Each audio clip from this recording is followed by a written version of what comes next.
Saya kata 5 tu last sekali. Okey. Cuma di sana adanya perbincangan yang menyebabkan kita akan, insya-Allah kita akan buat daripada apa perbincangan yang saya katakan. Dan sebelum daripada itu juga kita insya-Allah akan mohon pada Allah, kita berdoa kepada Allah, Allah mudahkan keseluruhan kita daripada segala urusan kehidupan kita, sama ada belajar dan juga kehidupan dunia. Dan insya-Allah pada minggu depan kita akan mendapat tetamu. Saya pun dapat tahu lambat sebenarnya. Rasa saya ada bagi tajuk yang sepatutnya akan dibincangkan berkaitan dengan dua orang moderator.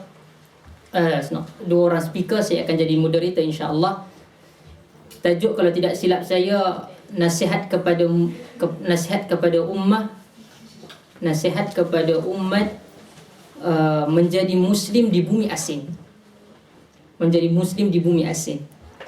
Mungkin dia akan lebih kurang banyak perbincangan, dan insya-Allah itu hanya sedikit, dan kita akan buat soal jawab dengan antara Malaysian Community bersama dengan Fadilatul Doktor Sahibus Samaha Dr. Juanda Jaya dan juga Dr. Azwira.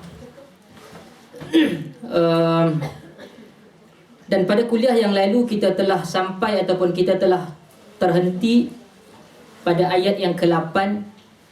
Dengan izin Allah Ta'ala, insya-Allah kita menyambung berkaitan dengan ayat yang ke-9 hingga ke-11 daripada Suratul Jumu'ah. Suratul Jumu'ah. Okay, ayat ke-9 dan ke-11. InsyaAllah kita baca 3 ayat yang terakhir ini dahulu. A'udzu billahi minasyaitonir rajim. Bismillahirrahmanirrahim. Ya ayyuhalladzina amanu idza nudiya lis-salati min yaumil jumu'ah إذا نودي للصلاة من يوم الجمعة فاسعوا إلى ذكر الله وذروا البيع ذلكم خير لكم إن كنتم تعلمون فإذا قضيت الصلاة فانتشروا في الأرض وابتغوا من فضل الله واذكروا الله كثيرا لعلكم تفلحون وإذا رأوا تجارة أو لهوا انفضوا إليها وتركوك قائما قل ما عند الله خير من اللهو ومن التجارة والله خير الرازقين. Di sana ada beberapa perkataan dalam 3 ayat ini yang perlu kita ketahui. Antara benda yang penting adalah perkataan dalam ayat yang ke-9, iaitu nudiya lis-salah. Okey. Apabila dipanggil terhadap ataupun diserukan kepada kita salat. Di mana maksud dalam ayat yang ke-9, sebelum itu kita lihat kepada terjemahan dia. Hai orang yang beriman, apabila diseru untuk menunaikan salat pada hari Jumaat, maka bersegeralah kamu kepada mengingati Allah Azza wa Jalla dan tinggalkanlah jual beli. Yang demikian itu lebih baik jika kamu mengetahui. Ayat ke-10 Allah menyatakan, apabila telah ditunaikan sembahyang, maka bertebaranlah kamu di muka bumi dan carilah kurnia Allah, dan ingatlah Allah sebanyak-banyaknya supaya kamu beruntung. Dan apabila mereka melihat perniagaan atau permainan, mereka pergi untuk menuju kepadanya, dan mereka tinggalkan kamu sedang berdiri berkhutbah. Katakanlah, apa yang ada di sisi Allah lebih baik daripada permainan dan perniagaan. 3 ayat ini. 3 ayat ini membincangkan tentang hukum hakam salatul Jumu'ah yang kita akan bincangkan. Dan salat Jumaat seperti mana kita tahu, ialah perkara yang khusus kepada lelaki sahaja. Tetapi hukum ini perlu diketahui oleh semua, sebab kemungkinan kalau kata yang perempuan direzekikan keluarga, anak-anak perlu juga diberikan tarbiyah ataupun pendidikan tentang salat Jumaat. Okey. Satu mitos, disebutkan mitos orang kita, dia buat macam mana? Ni mungkin perempuan tak tahu, lelaki dia buat macam mana kalau dia nak ponteng salat Jumaat, dia tinggal 3 kali. Betul tak? Pertama, kedua, ketiga mesti mai. Minggu depan dia tak mai sampai ketiga. Berdasarkan hadis di mana Nabi SAW, Nabi kata sesiapa yang tinggalkan salat Jumaat 3 kali berturut-turut, dia letakkan pada hati dia, khatama ala qalbihi, dicop pada hati dia, munafiq, sifat nifaq. Bukan bermaksud 3 kali tinggal boleh, tak. Tapi bila dah berturut-turut kali ketiga, bermaksud apa? Allah letakkan dalam hati, Allah khatamkan, Allah cop pada hati kita, munafiq. Untuk bersihkan sesuatu payah, untuk kotorkan sesuatu senang. Sebab Allah Ta'ala berikan, Nabi SAW berikan peringatan ni. Okay? Apa yang dikatakan nudiya lis-salah, apabila diseru kepada kamu salat. Adzana laha al-adhan ats-tsani alladhi kana yaf'alu amama an-nabi sallallahu alaihi wasallam wa huwa jalisun 'ala al-mimbar qabla al-khutbati. Bermaksud apabila dipanggilkan. Hari ini kita tahu azan tu azan ke berapa? Azan ke berapa yang ketika ini kita mesti wajib tinggalkan? Nudiya. Apabila diseru kepada kita, bermaksud azan. Apabila diserukan kepada kamu, bermaksud apabila dilaungkan azan. Kita mesti yang lelaki secara khusus kena pergi. Azan ke berapa? Kita ada azan berapa kali salat Jumaat? 2 kali. Which one yang kita perlu tinggalkan? Kita akan bincangkan. Tetapi yang kita perlu tahu, yang perlu kita wajib tinggalkan kali kedua. Azan kedua ketika itu tidak ada maaf, kena datang juga. Okey? Azan yang kedua. Min yaumil jumu'ati. Hari Jumaat. Ia datang kalau kita lihat daripada perkataan Jumu'ah. Okey? Ia datang daripada 3 perkataan asas dia, iaitu jama'ah. Apa maksud jama'ah? Kumpul. Bermaksud apabila adanya perhimpunan, adanya perkumpulan, dipanggil ataupun diletakkan semua orang dalam satu tempat. Dalam bahasa Arab, contoh perhimpunan dipanggil ijtima'. Bermaksud ia mesti berkumpul, adanya kumpul. Okey? Dan jadi sebab itu apabila buat salat Jumaat, dia mesti ada syiar, dia mesti ramai, dia ada number ataupun adat, nombor yang mesti diletakkan. Ada yang menyatakan 40, kita akan bincang semua ini nanti. Bermaksud adanya jumlah. Adanya satu jumlah yang di mana dibenarkan atau dibolehkan salat Jumaat. Okey.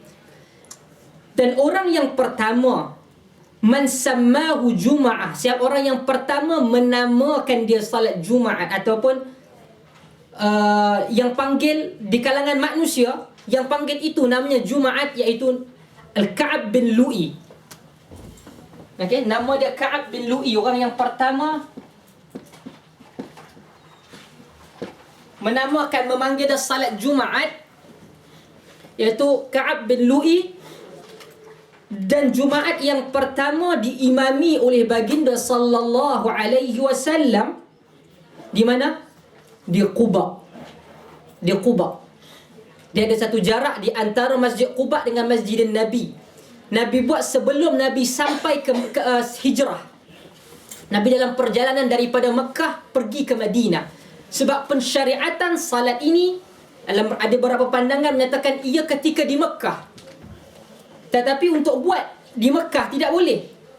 Sebab adanya tahanan, adanya sekatan. Bila Nabi bergerak, Nabi sampai di Quba, Nabi SAW memulakan salat Jumaat kali pertama. Kalau katakan kita pergi umrah, okey, kalau katakan kita boleh mendapat, katakan salat di Masjid Nabi, salat. Dan kalau kadang kita ada masa, dia agak jauh. Mungkin kalau kita pergi dengan kereta sewa ke kita pergi ke Quba, salat di Quba bersamaan pahala satu umrah. Salat di Quba bersamaan dengan satu umrah. Dalam riwayat Nabi SAW, setiap kali Jumaat Nabi akan pergi ke sana, salat di Quba, menaiki unta Nabi. Okey. Dan ketika baginda SAW sampai ke Madinah, Nabi salat Jumaat di dar Bani Salim bin Auf. Dan apabila Nabi sampai ke Madinah, Nabi memulakan salat Jumaat Nabi SAW di dar Bani Salim. Kita belajar sedikit tentang sejarah, sirah. Di dar Bani Salim bin Auf. Ini kali pertama ketika Nabi SAW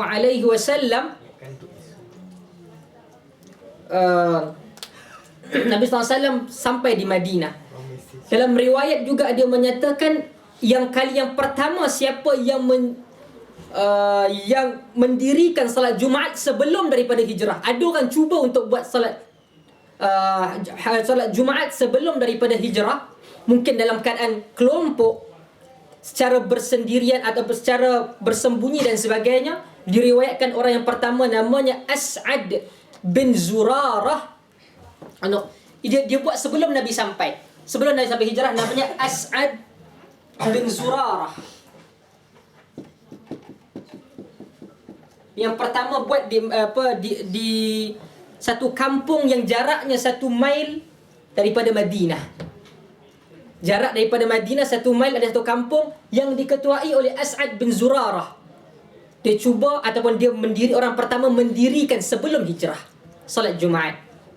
Okey. Dan kata Ibn Hajar Al-Asqalani, difardukan Jumaat Nabi SAW berada di Mekah. Kata Ibn Hajar, difardukan salat Jumaat Nabi masih di Mekah. Walam naqum biha li faqdil adad. Dia tidak didirikan kerana tidak mempunyai jumlah yang cukup. Okey. Au li anna syi'araha al-izhar. Ataupun pandangan dia sama ada dua. Pertama, Nabi tak buat di Mekah sebab tak cukup jumlah. Ataupun tak cukup jumlah, kalau tak kata cukup jumlah, kerana tidak mempunyai syiar. Syiar ni bermaksud what is it? Apa Melayu? Tunjuk simbol kepada Islam. Benda tu apabila kita buat salat Jumaat, orang nampak kita gerak. Buat dalam keadaan yang ramai, jadi orang nampak. Izharus syiar, menunjukkan simbol Islam itu sendiri. Okey, wa kana sallallahu alaihi wasallam biha mustakhfiyan. Dan Nabi SAW ketika di Makkah dalam keadaan bersuruk-suruk benda ni. Even dalam keadaan selepas adanya dakwah secara terang-terangan, tetap berlaku seksaan, tetap berlaku gangguan daripada kafir Quraisy. Seterusnya, fas'au, iaitu famshu.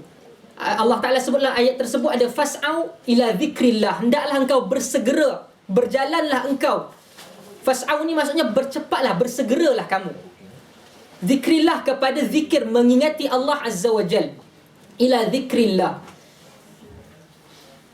Ila zikrillah bermaksud salat. Zikrillah di sini bermaksud salat. Zikir bukan sahaja kita zikir Allah, Alhamdulillah, Allahu Akbar, Alhamdulillah, tetapi zikir juga adalah salat dalam ayat ini. Wa dharul bai', meninggalkan dharul bai', kamu tinggalkanlah perniagaan. Dzalikum khairul lakum in kuntum ta'malun. Okey. Seterusnya kita akan melihat kepada sebab nuzul. Pada ayat yang ke-11, pada ayat yang ke-11, ataupun kita lihat pada ayat yang ke-11, kita tengok ada satu ayat di mana apabila kita baca ia agak tergantung. Betul atau tidak? Allah berfirman, wa idza ra'au tijaratan aw lahwan faddu ilaiha wa tarakuka qa'ima. Ayat ke-9, kewajipan melakukan salat Jumaat. Ayat yang ke-10 Allah sebut supaya apabila selepas daripada salat kamu bertebaranlah mencari rezeki. Ayat yang ke-11, tiba-tiba Allah menyatakan, dan apabila mereka melihat perniagaan atau permainan, infaddu ilaiha, dia bertebaran lari. Tengah duduk sembahyang atau tengah duduk khutbah, tiba-tiba watarakuka qaima, kata Allah, mereka tinggalkan engkau dalam keadaan berdiri berkhutbah. Kata para ulama, seperti mana yang disebutkan hadis yang diriwayatkan oleh Al-Imam Ahmad dan juga Al-Shaykhan. Al-Shaykhan bermaksud Al-Imam Al-Bukhari dan Muslim, dan juga Al-Imam Al-Tirmizi, daripada hadis Jabir bin Abdullah, di mana Jabir menyatakan, kana Nabi sallallahu alaihi wasallam yakhtubu yaum al-jum'ati idza aqbalat 'ir. Ketika Nabi sallallahu alaihi wasallam sedang berkhutbah pada hari Jumaat, Nabi berkhutbah, idza aqbalat 'ir. Al-'ir ni adalah al-ibil al-muhmalah ta'aman min ad-daqiq wal birri wal zait. Okey. Arab dia mempunyai satu dia kira bahasa yang agak indah ataupun precise. Kalau kita panggil unta sahaja, kita nampak, kita pergi zoo, kita nampak unta, ia boleh dinamakan sebagai jamal. Dia boleh panggil al-ibil. Okey? Ni maksudnya dua-dua camel ataupun unta. Okey? Maksud dia unta. Tetapi bila unta itu diletakkan barang perniagaan di belakangnya, diletaklah untuk jadi, ketika itu tak ada lah apa lori ke apa, dia letak atas dia, dia ditukar nama. Dia tak salah kalau nak panggil dia ibil, tetapi dia lebih precise, dipanggil air.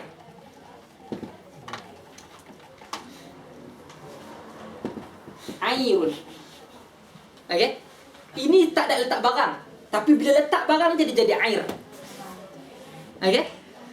Dia beza bila kita baca air lain, jadi air lain. Okey?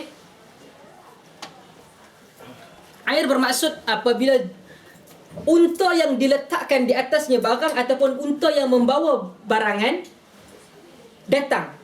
Nabi tengah berkhutbah di atas mimbar. Di atas mimbar Nabi, dan kemudian Nabi sallallahu alaihi wasallam sedang berkhutbah dan datang orang membawa barang makanan. Qad qaddamat fa kharaju ilaiha hatta la yabqi ma'ahu illa 12 rajulan.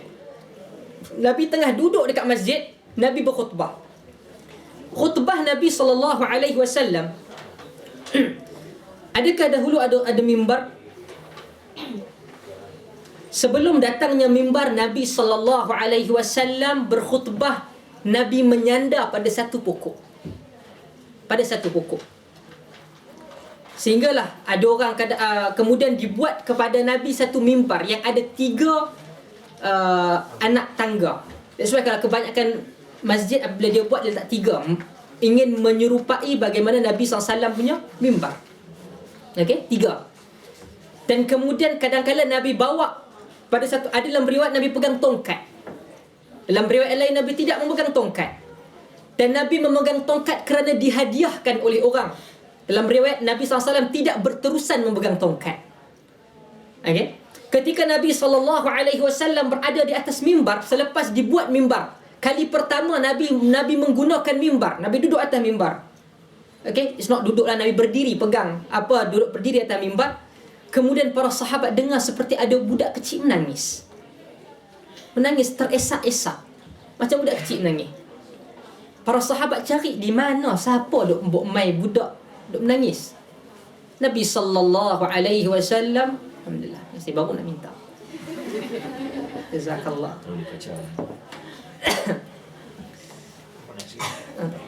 Kata Nabi, kata para sahabat, dia pencari mana budak menangis ni. Sehinggalah Nabi sallallahu alaihi wasallam turun. Nabi pegang pokok tu, Nabi pujuk. Pokok itu menangis. Pokok tadi menangis. Nabi pujuk, Nabi kata, jangan nangis. Kemudian Nabi tanya, kenapa engkau menangis? Ma yubkiki? Apa yang biarkan kau menangis? Dia kata, ya Rasul, ketika engkau tidak ada mimbar, akulah tempat engkau sandar. Aku gembira. Ketika sudah dibenakan engkau mimbar, engkau tinggalkan aku. Bayang, Nabi pergi turun, Nabi pujuk dia. Lihat bagaimana Muhammad bin Abdullah sallallahu alaihi wasallam Tidak ada satu benda Nabi jaga hati perasaan. Hatta benda ni ataupun pokok, kita buat pokok terajang tak habis. Itu bukan saja kerana mukjizat Nabi pertama, tapi Nabi memang menjaga. Tidak ada riwayat Nabi pi kat mana Nabi kutil-kutil apa. Tak ada. Okey? Tak ada. Kerana Nabi jaga semua ni. Hebat Nabi. Nabi jaga, Nabi tengok dia menangis, Nabi pujuk dan akhir sekali dia diam. Nabi naik, Nabi sambung balik. Okey? Dan apabila Nabi duduk di atas mimbar, datang, ada riwayat menyatakan ketika itu dalam keadaan orang lapar, ada mungkin musim kemarau ke, makanan tak cukup ke. Okey? Jadi menyebabkan makanan terhad di Madinah. Tengah-tengah khutbah tu para sahabat duduk depan Nabi, nampak je air dalu. Nampak je apa barangan-barangan ni datang di atas unta. Mereka berterpa lari keluar, pergi cari apa benda tersebut. Jadi apabila kita Nabi SAW, zaman Nabi, zaman terbaik para sahabat juga. Kalau kita kata macam budak-budak semua. Tetapi manusia ketika dia kelapar, Nabi tak terus kepada tegur mereka, melainkan Allah turun terus daripada langit tegur mereka. Melainkan ketika Nabi sedang berkhutbah tu, di hadapan Nabi tidak tinggal melainkan 12 orang lelaki. Dalam riwayat lain menyatakan 7 perempuan yang ada. Disebutkan isna asyara rajulan wa sab'atu niswah. 12 orang lelaki dan 7 perempuan. Dalam riwayat tak sebut perempuan, ada yang kata 12 saja. Ada riwayat lain menyatakan ada 12 lelaki dan 7 perempuan. Okey. Ayat tersebut turunlah, wa idza ra'au tijaratan aw lahwanin faddu ilaiha wa tarakuka qa'ima. Dan engkau tinggalkan mereka, engkau nampak adanya permainan, engkau nampak adanya tijarah, adanya perniagaan, kau nampak barang-barangan baru sampai ke Madinah. Okey, dari Allah tegur benda ini. Kata Ibn Jarir an Jabir aidan qala kana al-jawari idza nakihu kanu yamurruna bil kibri wal mazamir wa yatrukuna an-nabiy sallallahu alaihi wasallam qa'iman 'ala al-mimbar. Dalam riwayat yang lain daripada Ibn Jarir At-Tabari, daripada Jabir juga, ada yang menyatakan dalam ayat ini Allah Ta'ala sebut dua. Pertama, engkau tinggalkan kerana tijarah, perniagaan. Yang kedua, lahu, bermaksud permainan ataupun benda yang menggembirakan. Ada kerana di sana kanal jawari adanya di kalangan mereka apabila berlakunya hari pernikahan. Kanu yamurrun, mereka ni berjalan, mungkin keluarga dia ke dengan apa ke, dengan dia punya pengantin. Yamurruna bil kibri wal mazamir, dia jalan dengan dia tunjuk gah kepada orang, dan mazamir dia mungkin dengan, mazamir ni kalau bahasa Arab dia panggil seruling, mungkin dengan permainan ke dan sebagainya. Depa ni tengok syok, nampak sana depa pi join kah. Okey, ada dua riwayat. Tetapi riwayat yang pertama daripada Al-Imam Al-Bukhari dan Ahmad menyatakan bahawa apabila adanya perniagaan sampai ataupun air, barang-barangan sampai ke Madinah, mereka pi terpa nak pi dapat benda tersebut. Okey?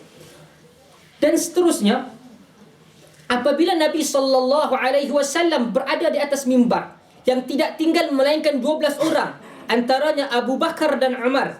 Antaranya yang paling penting adanya Abu Bakar dan Umar. Nabi SAW nyatakan, walladhi nafsun Muhammad biyadih, demi jiwa Muhammad yang berada di tangan Allah, lau tataba'tum hatta lam yabqi ahadun minkum, kalau kamu pergi ikut benda-benda semua ni, ataupun sama ada kamu pergi cari dengan kafilah yang baru sampai, lam yabqi ahadun minkum, tak tinggal seorang pun. Abu Bakar pun pergi sekali. Nabi kata, kalaulah semua tak ada langsung, sampai seorang pun tak ada, lasala bikum alwadi naran, akan diminta kepada kamu ini diturunkan satu wadi, satu lembah daripada api. Bermaksud Allah akan turunkan kepada mereka azab. Okey, tetapi 12 orang ini tetap berada bersama baginda sallallahu alaihi wasallam. Kenapa saya sebutkan 12 ini? Apakah signifikan kepada 12 ini? Tengok, berbeza apabila ulum Islam dia detail. 12 ini yang akan menyebabkan di sananya perbincangan para ulama berapakah jumlah minimum untuk salat Jumaat. Okey? Sebab Nabi tak hentikan salat ketika adanya 12 ini. Okey? Dan ada yang berpandangan, nanti dia akan ada, kita akan sebut secara detail, ada berpandangan yang lain berdasarkan bahasa. Plural dalam English berapa? 2. Tetapi plural di dalam Arab berapa? 3. Jadi ada yang menggunakan kaedah bahasa jamak, plural, ramai itu berapa? Bermula daripada 3. Daripada 3 ke atas, berapa jumlah itu dibenarkan. Ada yang menyatakan berdasarkan hadis, ada yang menggunakan kaedah bahasa pun okey. Ada yang menggunakan hadis lebih detail, dia kata paling minimum 12 boleh jalan salat Jumaat. That's why setiap perkara yang ada di dalam riwayat dijadikan source, dijadikan sumber di dalam hukum hakam. Jadi that's why apabila bincang tentang tafsir, duduk, apabila kita baca, bukan sahaja duduk melawak, duduk gelak ketawa balik, dah. Tetapi mengetahui apakah detail di dalam hukum hakam ini. Ini dinamakan apa? Ahkamul Quran. Hukum hakam daripada Quran. Ada beberapa ulama yang menulis antara ahkamul Quran, penafsiran Quran, apa yang keluar daripadanya hukum. Ada beberapa ayat yang tak keluar pada hukum. Alhamdulillahirabbil alamin, Ar-Rahmanir Rahim. Ayat tersebut tidak mempunyai hukum secara jelas, tetapi surah Fatihah secara umum ada hukum. Ayat satu-satu itu tidak mempunyai hukum secara jelas. Okey? Jadi hukum hakam fiqh akan ada pada beberapa ataupun tidak keseluruhan ayat. Tidak keseluruhan ayat.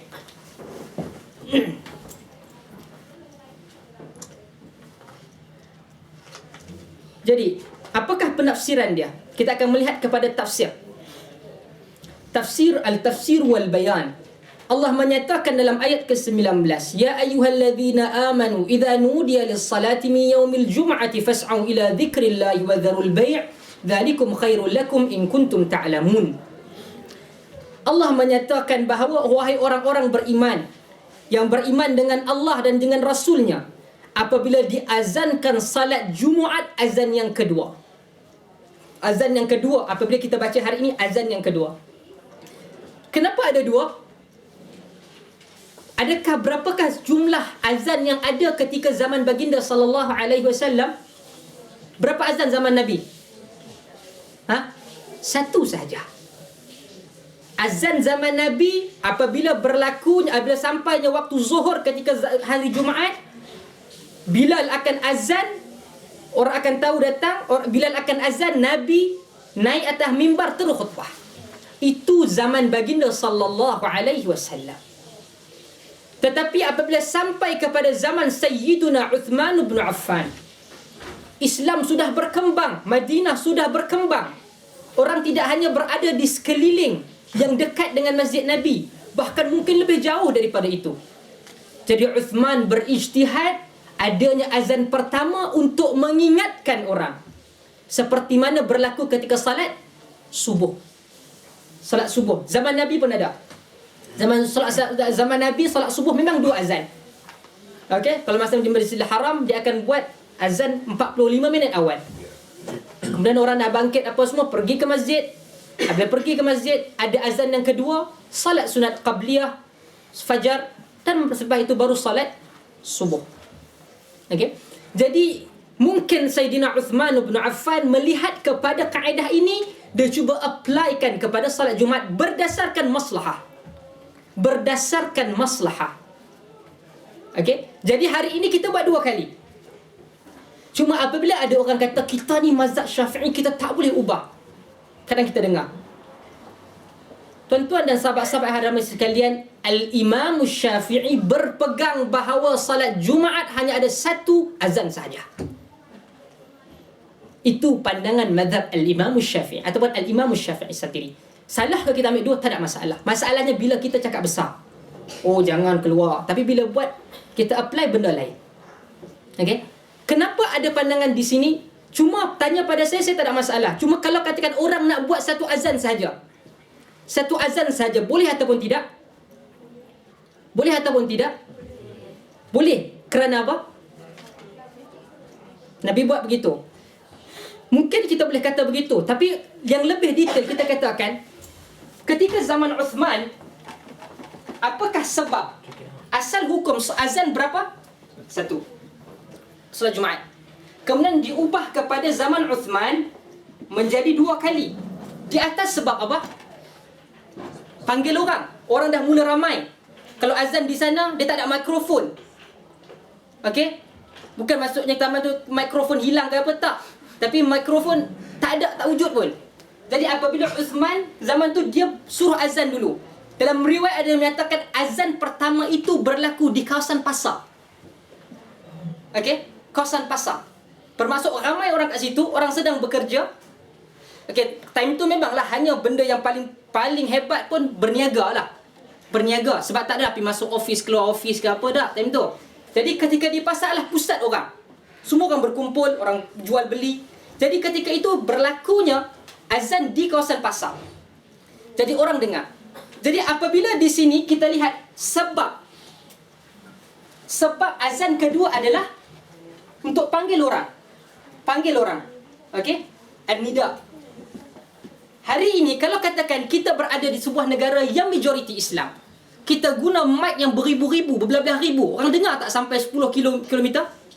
Jadi ada setengah daripada para ulama, even contemporary, menyatakan sebab tadi telah gugur. Bermaksud apabila sebab tadi telah gugur, dia akan kembali kepada hukum asal. Tetapi ada yang menyatakan bahawa dia nak kekalkan dengan 2. Tak ada masalah. Tak ada masalah.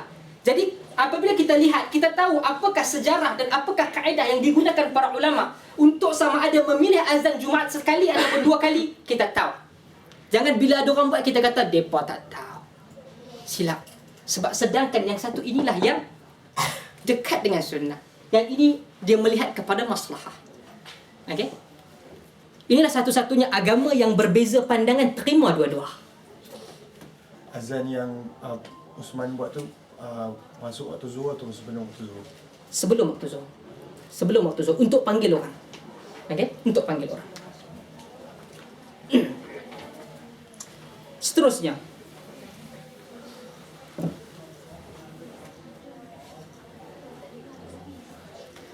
Nabi SAW, apabila kita sebutkan tadi ada 2 azan, yang disebutkan di sini adalah azan yang kedua. Kalau katakan kita dengar azan pertama, kita nak lambat-lambat sikit, yang terbaik adalah kita cepat. Adanya hadis supaya kita cepat. Tetapi kalau kita masih ada kerja, kita nak buat azan pertama, kita dengar. Kita tak apa, selagi ada masa lagi. Mungkin kita boleh agak dalam 15 minit ke setengah jam. Katakan begitu, baru kita nak gerak. Tetapi bila once kita dengar je azan kedua, tanpa ada sebarang ruang, wajib fardu ain terhadap lelaki untuk bergerak terus. Sebab fas'au ila zikrillah, hendaklah engkau bergerak, hendaklah engkau cepat pergi kepada zikrillah, itu salatul Jumaat. Okey?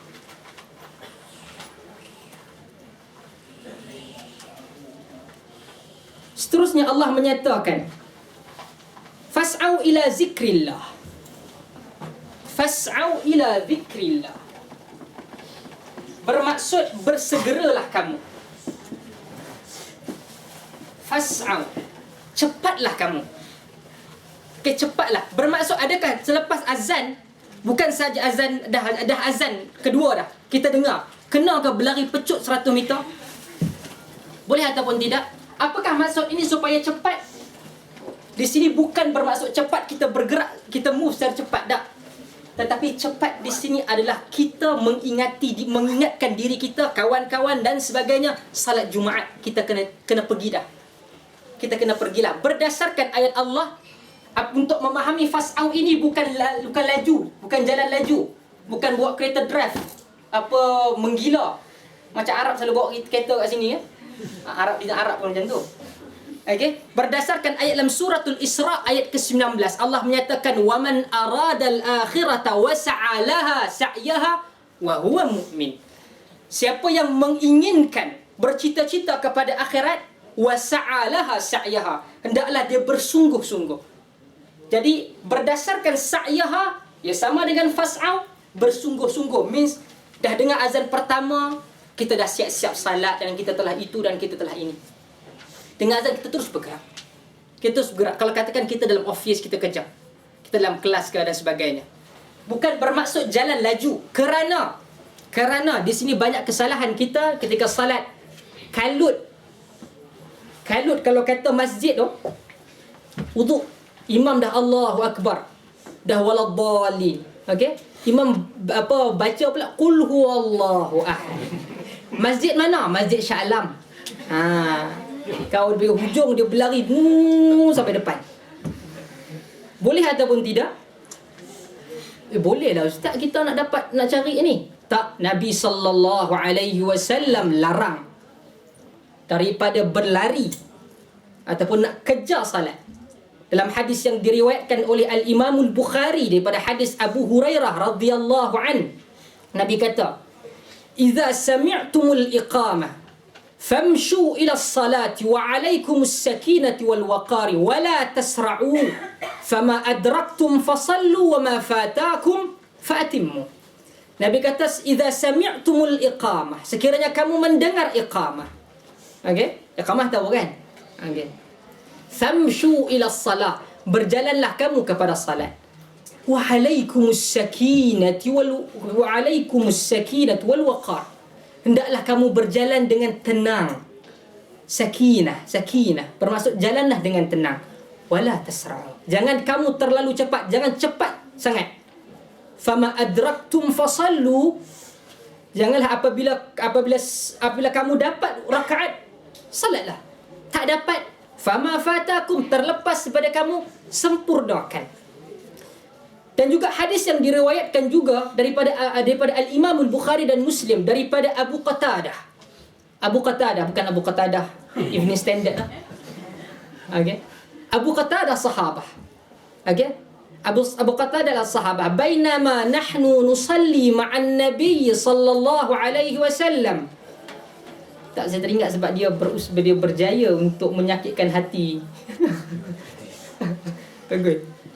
Saya tak setuju lah kalau betul dia buat tu. Kalau dia betul. Tapi bagus. Kacau kita wajah. Bainama nahnu nusalli ma'an Nabi sallallahu alaihi wasallam, ketika kami tengah salat bersama dengan Nabi. Para sahabat kata kami salat dengan Nabi.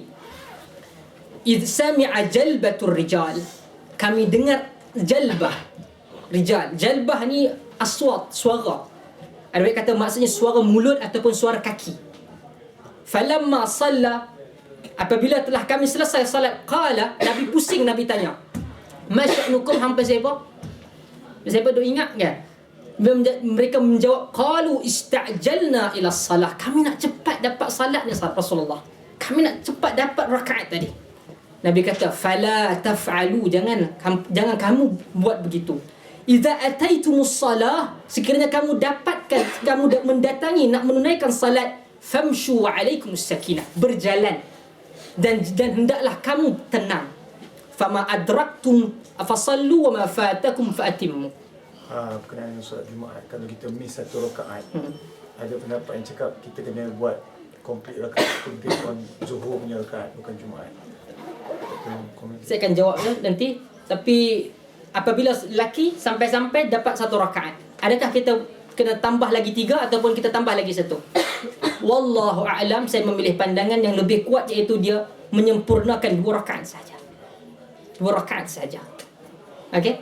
Nabi kata, kalaulah kamu fama adraktum fasallu, kamu dapat rakaat, kamu salat. Kalau hilang, kamu sempurnakan. Dia datang salat Zuhur ke dia datang salat Jumaat? Jumaat. Wallahu a'lam, mungkin ada pandangan, tapi saya memilih pandangan. Saya tak jumpa kata Nabi suruh selesaikan 4. Tak ada nas. Saya sendiri secara peribadi tak jumpa mana-mana nas yang menyatakan kumpulkan ataupun cukupkan 4 rakaat. Wallahu a'lam, sekiranya ada siapa, bagi tahu kita. Kita akan nilai. Okey, tetapi pandangan yang bagi saya lebih tepat adalah dia selesaikan 2. Dia selesaikan 2.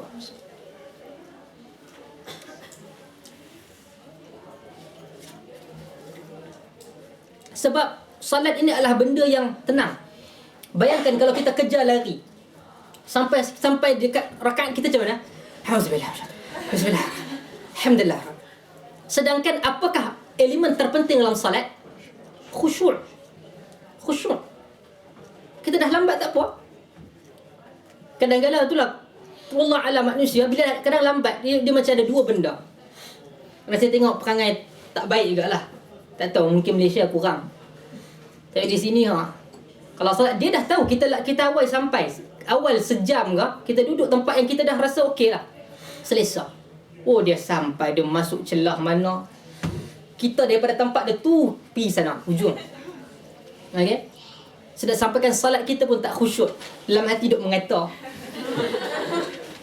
Okey. Jadi itu benda yang pertama kita pun datang lambat, kita lambat, buat gaya lambat. Duduk belakang. Kalau budak-budak di hadapan, kalau siapa ada nampak tegur. Tegur. Apa hang datang lambat, budak tu sampai awal, hang kata budak-budak belakang. Hang lambat mempipi belakang. Budak tu dah depan. Dilarang dalam agama. Kita menghalang orang ataupun tolak orang daripada tempat dia. Even dilarang daripada kita book tempat. Book tempat letaklah di situ. Lagi kalau pergi umrah time Ramadan. Dia mai lepas subuh tu dia letak kawasan Raudah ke ataupun di Masjid Nabi tu dia letaklah barang-barang dia. Dia pilah tandas ke, dia pilah apa semua dia letak di situ. Sedangkan orang datang untuk dapatkan keberkatan, pahala salat dalam Masjid Nabi. Kalau hang pulun seorang sampai 30 malam, tak ada macam orang lain. That's why Allah berikan kita ada hajat lain, orang datang tempat kita, bersilih ganti.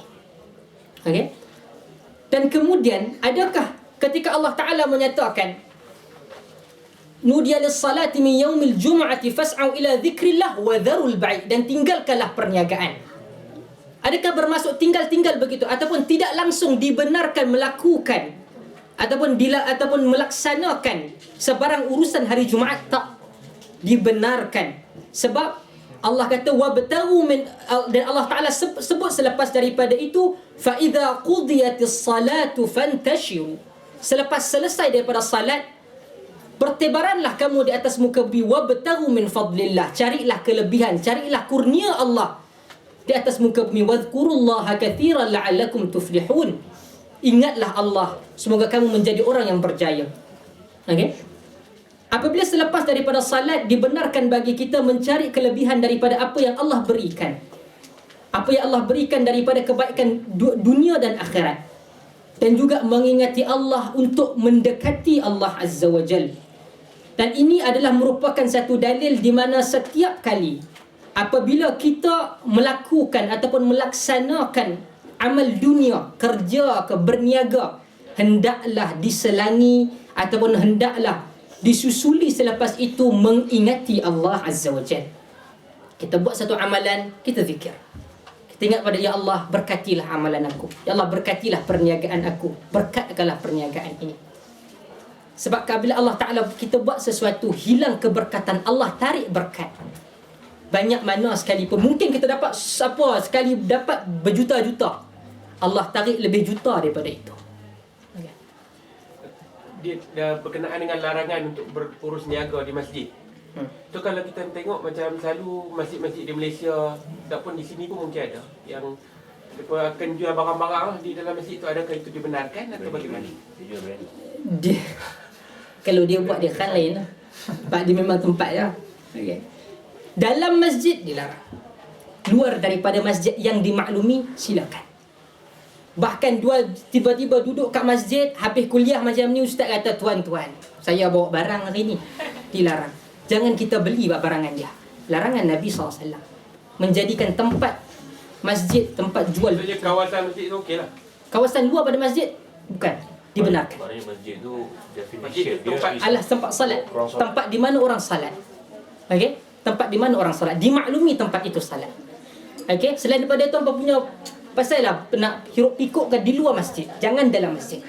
Okey, sebab Masjid Nabi dikelilingi tempat orang ada berjual mungkin, tapi tidak di dalam Masjid Nabi, di luar masjid. Okey. Sebab di sana adanya riwayat daripada Arraq bin Malik radhiyallahu an, apabila dia salat Jumaat selesai, dia keluar, dia berdiri di hadapan pintu masjid, dia kata, Allahumma inni ajibtu da'watak. Wahai Allah, aku telah memenuhi panggilan engkau, iaitu salat Jumaat. Wa sallaitu faridatak, aku telah salat fardu yang telah engkau syarakkan kepada aku. wanshartu kama amartani farzuqni min fadlika wa anta khairur raziqin. Kita dah buat, kita ya Allah, aku telah selesaikan hak engkau, maka engkau berikanlah rezeki, rezekikan pada aku daripada kelebihan engkau, daripada kekayaan engkau wahai Allah. Sesungguhnya engkaulah sebaik-baik pemberi rezeki. Okey? Dan kemudian apabila kita melihat Allah Ta'ala juga selepas daripada Allah benarkan berniaga, Allah kata time Allah ataupun time di mana Allah fardukan bersalat, mendirikan ibadah, itu time Allah. Itu adalah time untuk kita beribadah kepada Allah. Di mana ayat yang ke-11 Allah tegur, wa idza ra'au tijaratan aw lahwanin faddu ilaiha wa tarakuka qa'ima. Kul ma 'indallahi khairum minal lahwi wa minat tijarah wallahu khairur raziqin. Okey? Di mana apabila mendengar khutbah, hendaklah kita diam. Kita mendengar. Jangan seperti mana berlaku, tinggalkan Nabi. Tinggalkan Nabi. Di mana apabila kita salat, di mana benda yang betul-betul kadang-kala kita lihat dalam masyarakat kita sekalipun, kadang kita geram tengok. Tapi kita pun dah geram, kita tak boleh nak kata. Tengah salat Jumaat orang bercakap. Haram. Tengah salat Jumaat kita bercakap dengan kawan-kawan. Khatib kena bercakap lah. Okay? Dengan kawan sebelah. Kita bercakap, dia kata, apa, kenyang pergi mana?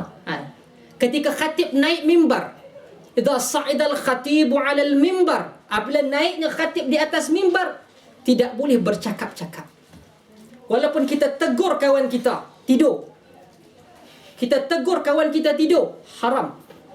Kerana Nabi SAW kata, siapa bercakap-cakap ketika itu, faqad lagha, pahala dah hilang. Wajib tak salat? Wajib. Hilang tak kelebihan itu? Oh, berapa banyak hilang? 50% ke Ustaz? Wallahu a'lam. Nabi kata tak boleh, tak boleh. Okey? Dia main telefon. Wallahu a'lam. Telefon, hadis tu pun kata cakap. Telefon jangan, itu juga, tapi dia tidak memenuhi yastami', mendengar khutbah. Mendengar khutbah. Okey? Tak apa, hari ni laki yang kena, yang belakang boleh senyum. Okey. Kita tahu di mana hadis ataupun ayat Quran ini ditujukan kepada para sahabat yang keluar menyambut kedatangan kafilah ataupun barang-barang yang sampai, yang dibawa oleh satu sahabat namanya Dihyah Al-Kalbi yang baru sampai daripada Syam. Kafilah yang kita kata tadi tu, yang dalam unta, atas unta tu dibawa oleh Dihyah Al-Kalbi. Dihyah Al-Kalbi. Saya pernah sebut sekali tentang Dihyah Al-Kalbi. Mungkin ada yang ingat. Sebab mungkin time tu semua Al-Imam Syafi'i dia tak tulis kan. Dia ingat. Dihyah Al-Kalbi, seorang sahabah Nabi. Dalam riwayat kata yang paling handsome. Yang paling handsome Dihyah Al-Kalbi. Nabi bila nak hantar utusan, Nabi hantar Dihyah. Dihyah paling smart, paling kemas. Paling smart dan paling kemas. Sebab itu kata para ulama, di antara sunnah, okey, sunat wajib lah. Kalau dah tak ada yang paling kemas yang ada, hantar lah. Okay? Hantar wakil untuk umat Islam yang paling kemas. Jangan selekeh. Ada janggut, tengok janggut adalah sikit kari ke, ada apa, dah. Yang paling kemas, muka yang paling handsome, Dihyah Al-Kalbi, Nabi hantar. Jibril nak jumpa, dalam riwayat dia menyatakan nak jumpa Nabi, kalau nak dalam keadaan menjadi orang ataupun menjadi manusia, Jibril pilih siapa? Dihyah. Paling smart. Jibril pada tes. Okay. Tak mau yang biasa. Dalam riwayat ada nyatakan bahawa Dihyah Al-Kalbi. Dihyah Al-Kalbi. Dihyah Al-Kalbi ni memang handsome. Bukan sebab kita memang tahu, sebab riwayat banyak. Sebab Dihyah Al-Kalbi, dia satu jalan, bila perempuan dia berjalan, bahasa kita, perempuan yang usah dia. Betul. Sehingga kan dia jadi, apabila dia mungkin orang yang saleh, takwa pada Allah, jadi dia tak selesa. Dia jumpa dengan Nabi. Kata, ya Rasulullah, aku tak boleh, kau perempuan duk kacau dah. Okay? Sampai dia kata, aku rasa tu Rasulullah, aku nak botak kepala. Aku nak botak kepala. Apa yang berlaku, dia botakkan kepala. Sekali dia berjalan, dia kata makin handsome dia botak kepala. Sampai dalam riwayat ada perempuan yang naik atas tembok tengok dia. Macam tu sekali. Dihya al-Kalbi dalam riwayat. Okey. Zaman Nabi, sahabah pun orang manusia. Sahabat pun manusia. Dia tengok. Tak ada manusia yang kalau berjalan tak tengok kan. Kalau pada lelaki tengok pada perempuan yang cantik, perempuan tengok pada lelaki cantik. Tapi bagaimana Islam urus?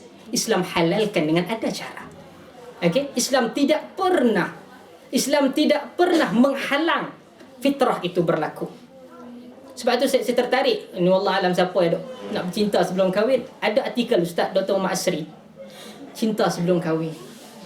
Okey, dia berpandangan, jangan marah saya tanya dia. Ada kat Oxford. Tanya dia berpandangan dalam artikel, siapa membaca ia dibenarkan, tetapi dengan kadar-kadar syarat tentukan. Syarat tentukan. Sebab berlaku pada dia adanya nas-nas yang menggambarkan perkara tersebut. Antaranya dalam hadis Bukhari, Al-Mughith dan Barirah. Mughith dan Barirah. Okey, Mughith ni bercerai dengan isteri dia Barirah. Tapi lepas bercerai dia masih ada hati kat bekas bini dia. Okey, selepas cerai, depa berdua jadi haram ke jadi halal? Haram. Haram sebab ada bercerai. Tapi dia masih ada hati. Sampai kadang menangis dia tengok bini dia. Sekali Nabi SAW tengok kesian pada Mughith. Dia jumpa dengan Barirah, dia kata tak kesian ke tengok dekat bekas lelaki hang. Kata Barirah, dia kata ya Rasulullah, ini arahan ke pandangan kau? Kalau arahan kau aku akan ambil. Aku akan balik pada dia. Tapi kalau pandangan kau, aku dah tak ada hati kat dia. Okey? Jadi itu antara beberapa pandangan. Boleh baca dalam web dia. Okey.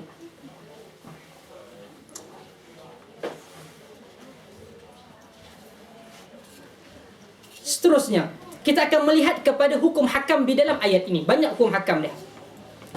Yang pertama, salat Jumaat. Yang pertama, salat Jumaat merupakan fardu ain. Ia merupakan fardu ain. Bermaksud fardu ain itu adalah ia wajib pada setiap ain, setiap pribadi. Lelaki wajib, setiap pribadi wajib. Tanpa ada sebarang sekali ke, sekali ke, 2 kali ke, 3 kali ke, 4 kali ke, sampai ke atas. Haram untuk tinggal walaupun sekali. Haram untuk tinggal walaupun sekali. Fardu ain. Berbeza dengan fardu kifayah. Fardu kifayah orang kata separuh buat, yang lain tak payah. Okey? Fardu ain betul lah kita boleh katakan, ia boleh dikatakan begitu. Okey, ia tidak semua, tidak wajib pada semua. Tetapi fardu ain wajib keseluruhannya. Mesti melaksanakan salat Jumaat. Okey?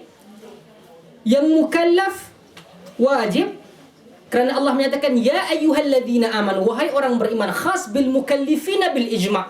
Ijma', sepakat, keseluruhan para ulama menyatakan wajib. Fala yutalab, maksudnya tidak diminta daripada orang yang sakit, orang yang bermusafir, hamba dan juga perempuan, orang-orang yang buta, wasyaikh. Orang buta ni maksudnya yang tidak boleh pergi. Kalau dia buta dengan semua ada adik-beradik ke, orang boleh bantu dia bawa, kewajib juga. Orang tua yang tidak boleh berjalan melainkan adanya orang yang bawa dia, tonton dia. Itu pandangan Abu Hanifah. Pandangan Abu Hanifah. Okey? Kata berdasarkan hadis yang diriwayatkan oleh Al-Imam Ad-Daraqutni daripada Jabir bin Abdullah, Nabi SAW bersabda, "Man kana yu'minu billahi wal yawmil akhir." Siapa beriman dengan Allah dan hari kiamat. Bermaksud, siapa yang meninggalkan dia tidak beriman kepada Allah dan juga hari akhirat. Tapi taklah orang tinggal terus kita kata hang ni memang kafir, tak beriman dengan Allah. Tak. Tetapi ini merupakan satu perkara Allah Ta'ala ancam. Allah ancam kepada dia. Okey? Siapa yang beriman kepada Allah dan hari akhirat, fa'alaihil jumu'ati, padanya wajib salat Jumaat pada hari yaumul jumu'ah, pada hari Jumaat. Illa maridin, melainkan orang yang sakit, au musafirin, orang yang bermusafir, au imra'atin, ataupun perempuan, bermaksud perempuan tertolak, au sabiyin, budak-budak, bermaksud yang belum sampai kepada tahap baligh, au mamlukin, orang yang mamluk, bermaksud orang yang dimiliki, iaitu hamba. Faman istaghna bilahwin au tijarah, siapa yang disibukkan dengannya benda-benda permainan ataupun benda-benda yang dia nak berseronok, au tijaratin ataupun perniagaan, istaghnallahu an, Allah miskinkan dia. Wallahu ghaniyyun hamid, sungguhnya Allah Maha Kaya dan Maha terpuji. Dan kata dalam mazhab Malik, saya akan sebut beberapa pandangan mazhab. Dalam pandangan Malik menyatakan wala yakhtalif ahadun 'anil jum'ati mimman 'alaihi ityanuha illa bi'udhur. Tidak ada sebarang para ulama yang berbeza pandangan menyatakan bahawa wajib keseluruhan lelaki pergi salat Jumaat melainkan dengan uzur. Uzur-uzur yang telah kita sebutkan tadi. Perkara yang kedua, ada yang menyatakan bahawa yakhtassu wujub ataupun dikhaskan wajibnya salat Jumaat ni bagi mereka yang dengar. Mungkin ketika itu, hari ini keseruannya maklum. Okey, mungkin orang ketika itu tak adalah jam dia letak ke, dia tahu time ni nak masuk. Dia perlu mendengar. Kalau orang jauh bagaimana? Ada pandangan ulama menyatakan dia terlepas. Tetapi kita semua ada. Handphone boleh, internet boleh, apa semua boleh cek bila masuk waktu. Yang ketiga, Allah menyatakan idza nudiya lis-salati min yaumil jum'ati fas'au ila dzikrillah. Ini agak detail. Kita cuba belajar di dalam kelas ini perkara perbincangan agama yang agak detail. Okey? Annal jum'ata la tajibu illa bin nida. Tidaklah menjadi wajib salat Jumaat itu melainkan dengan azan. Kita masuk salat Maghrib berapa? Pukul 8. Pukul 8 ke? Asas 8 8 9. Bidal menyebabkan ia wajib dengan azan. Kata Malik bin Al-Huwairith, okey, idza hadarat as-salah fa'adhana thumma uqima wal yu'ammikuma akbarukuma. Apabila sampai waktu salat, azanlah kamu berdua dan iqamah dan tunaikan, dan imamlah salah satu daripada kamu. Hadis kata yang paling tua. Di sana ada perbincangan apakah maksud tua. Ada yang menyatakan lebih baik bacaan Quran dia, yang paling hafal Quran, yang paling hafal hadis, dan perbincangan yang agak panjang. Okey. Dan di sana ada berbincang, bilakah menunaikan salat Jumaat? Okey. Di sana ada yang menyatakan ada pandangan mazhab. Okey, berdasarkan satu hadis, summa kunna nusalli ma'an Nabi SAW thumma nansarifu wa laysa lil haytani zil. Kami salat bersama dengan Nabi, kemudian kami habis salat, wa laysa lil haytani zil. Kami salat dan kami habis salat, tidak bagi haid untuk dinding. Tidak bagi dinding ini adalah zil. Zil maksudnya bayang-bayang, hatta nastazillu min.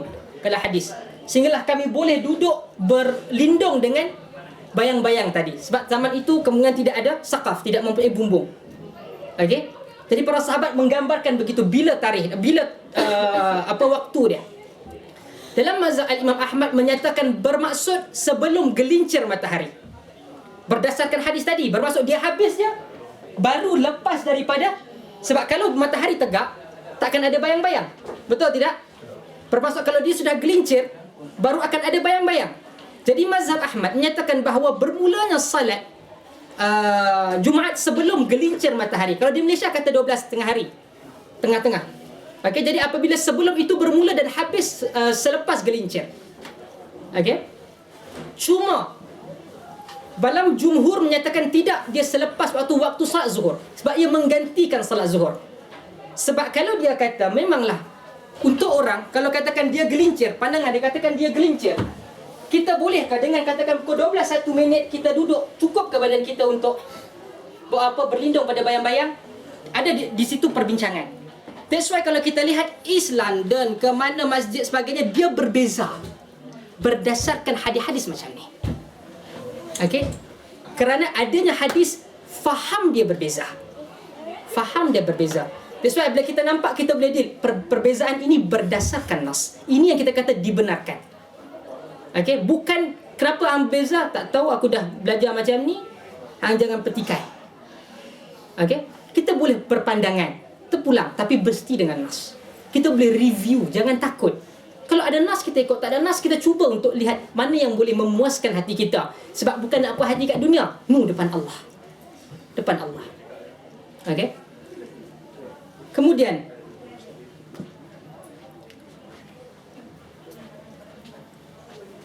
sana ada perbincangan yang panjang di kalangan Syafi'i, di kalangan Ahmad dan sebagainya.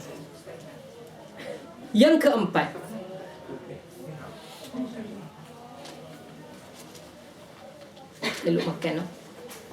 yang keempat, al-jum'atu fardu 'aini 'ala kulli muslim wa huwa ra'yu jamaahir al-ummati wal a'immah.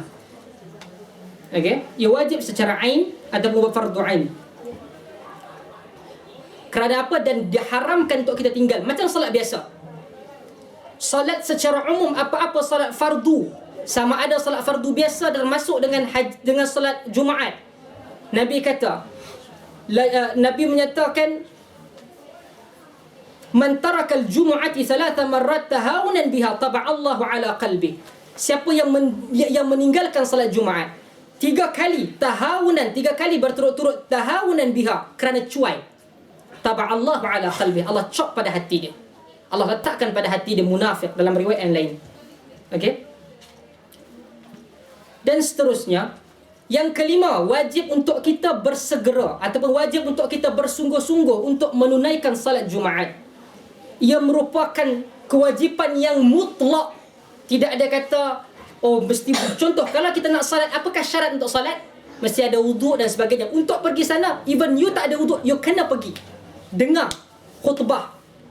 Nak salat mestilah pergi wuduk kan. Sampai itu kita berwuduk, kita sambil mendengar. Ia adalah merupakan satu ketika di mana umat Islam setiap minggu diberikan khutbah atau diberikan peringatan sekurang-kurangnya. Sebab itu khutbah perlu bersifat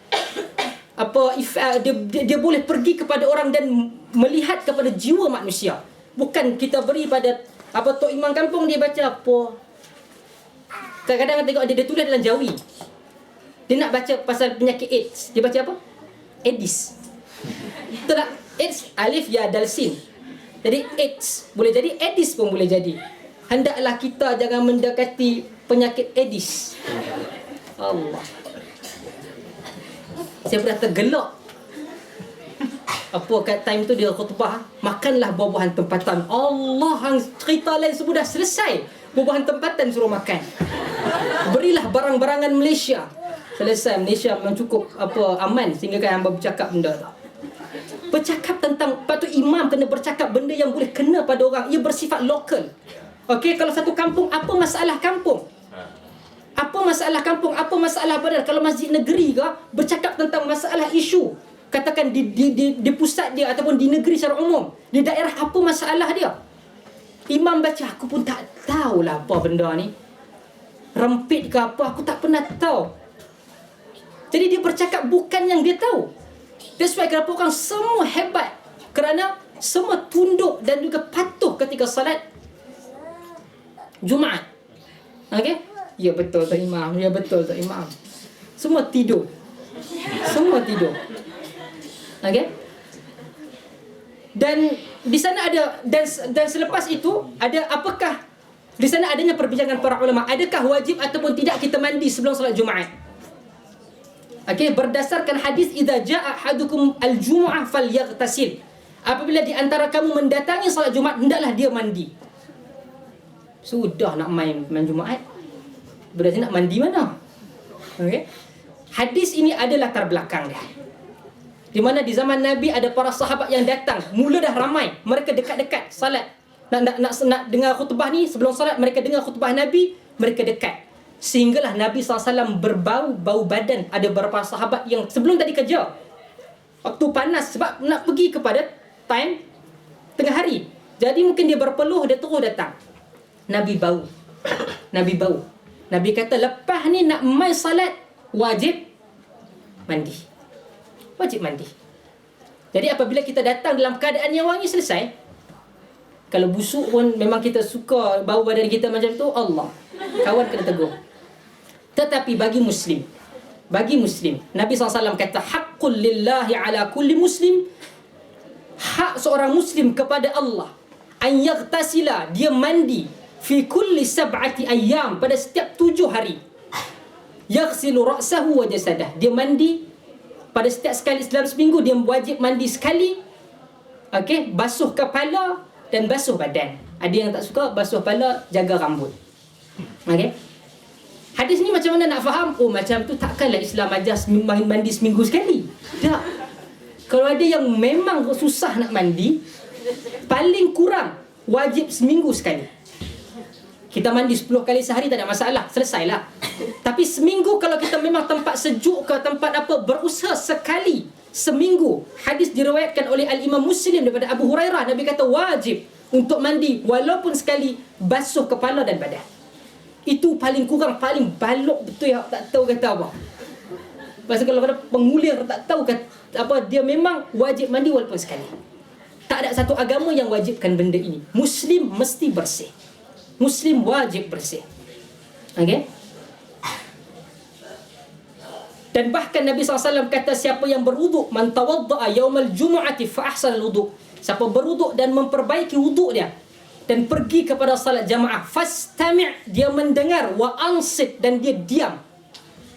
Dan dia diam. Ghafarallahu lahu ma bainal jumu'ati ila al-jumu'ati. Diampunkan bagi dia di antara dua jamaah, dua Jumaat. Wa ziyadatun salasatu ayyam, dan ditambah 3 hari lagi. Wa man massal hasa faqad lagha. Siapa pegang tongkat, dia telah lagha. Ni jawab tadi. Tinggalkan main ini ketika salat Jumaat, ketika khutbah Jumaat. Sebab hadis sebut wa man massal hasa, siapa pegang tongkat. Dia pegang tongkat, dia buat apa? Dia kuis sana, kuis sini kan. Ketika itu dia tak kata siapa pegang handphone maka lagha, tak. Kata siapa pegang tongkat, tinggalkan. Tinggalkan. Okey. Seterusnya yang keenam. Apabila salat Jumaat jatuh pada hari raya. Salat Jumaat jatuh pada hari raya bagaimana? Okey. Kita ada salat Jumaat jatuh pada hari raya. Jadi apabila dia jatuh pada hari, bagaimana kita deal? Salat Id pada waktu pagi, dan pada waktu lepas pada Zuhur kita ada salat al-Jumaat. Adakah kita buat dua-dua? Adakah kita buat salah satu atau bagaimana? Dua-dua. Di sana adanya hadis Nabi SAW menyatakan siapa telah salat Id maka dibenarkan bagi dia tidak menunaikan salatul Jumaat. Hadis di sana ada banyak. Okey? Di sana ada banyak. Tetapi okey, siapa kalau katakan dia okey dia salat Id, dia dibenarkan untuk pilih. Dia dibenarkan untuk. Yang pertama dia menyatakan wajib dua-dua. Yang kedua ada yang menyatakan bahawa kalau siapa dah buat salat Id, dia boleh tidak menunaikan salat Jumaat. Okey? Siapa yang memilih untuk menyatakan buat dua-dua tak ada masalah. Siapa kata memilih adanya buat salah satu atau bukan buat salah satu, buat bermaksud yalah maksudnya pilih sama ada dia Jumaat dia wajib lah. Kata Id. Jadi kalau Id dia boleh pilih. Tetapi bagi imam wajib buat. Jangan duk buat. Jangan duk kata imam, sebab akan ada orang yang tak buat salat Id, dia akan salat Jumaat. Kalau imam tu tak mai macam mana? Ada jalan kasa kena dah untuk buat salat Jumaat. Yang paling afdal buat dua-dua. Kalau nak tinggal jangan kata hang ni sesat. Dah. Nabi SAW menyatakan dalam hadis yang saya kira melebihi daripada 5. Nabi kata ijtama' aidan, apabila berkumpul 2 Aid, bermaksud solat hari raya dan juga salat Jumaat ala ahd Rasul SAW. Pada zaman Nabi SAW, Rasulullah SAW menyatakan Nabi salat bersama dengan manusia dan berkata man syaa ya'til jumu'ati falyatiha. Siapa nak datang kepada salat ataupun nak menunaikan salat Jumaat, dia buat. Siapa tak mau, boleh. Dibenarkan. Okey, dibenarkan. Oh tak boleh ustaz, ni tak biasa. Tak biasa buatlah. Bukan kita kata tak boleh. Buat dua-dua. Tapi dibenarkan begini. Afdal dia buat dua-dua. Sebab Nabi buat. Okey, tapi Nabi berikan kelonggaran. Nabi berikan kelonggaran. Tak ada masalah untuk kita beramal yang kedua-duanya, padanya dua-dua pandangan. Okey.